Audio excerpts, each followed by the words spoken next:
पवे प्लास्टिक वे बोया वे ललन वे स्कियां रोटियां वे टीन पवे प्लास्टिक वे बोतलां वे स्कियां रोटियां वे पुराना लोया वे ललन वे। मेरा नाम मोहम्मद हुसैन मंडी बावलदीन का रहने वाला मजदूर आदमी है। निके निके बच्चे ने मेरे 4 बच्चे ने ते 4 स्कूल जाते हैं। मजदूर बंदा मैं।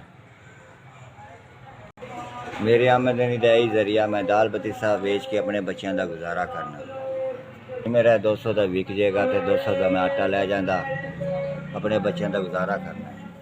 भाई जी मकान मेरा डिग पिया ना बारिशों में तो मैं बच्चों को लैके उसी घर डिगे मकान में रहना।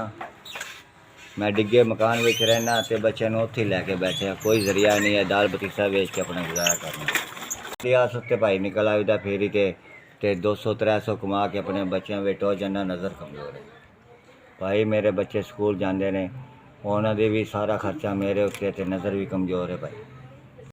मेरे को भाई इतने वसाइल नहीं जो मैं दाल बतीसा भी लैके ज़्यादा अपना ढिड और बच्चों का पाल लेवा। अगर मेरे को माल ज़्यादा आ जाएगा तो मेरी आमदनी ज़्यादा हो जाएगी। चलो मेरे बच्चों का रिजक बच जाएगा। मैनू 3000 रुपया पहुँच गया। बड़ा बड़ा शुक्र अदा करना मैं SVS का। 3000 रुपया मेरे को पहुँच गया। मेहरबानी SVS का भलाव है जिन्हें मैनू 3000 मेरे को लिया। शुक्र अदा करना उन्होंने बड़ी मेहरबानी। मेरे को 3000 रुपया पहुँच गया। मैं बहुत बहुत शुक्र अदा करना भरावां दा।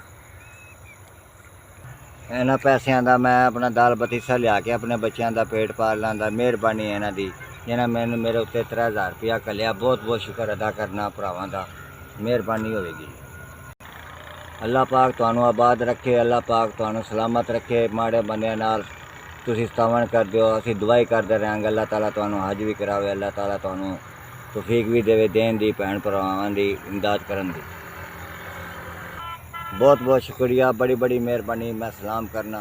बड़ी बड़ी मेहरबानी तुहाडी। बड़ा बड़ा शुक्रिया तुहाडा अदा करना मैं। मेहरबानी जी तुहाडी।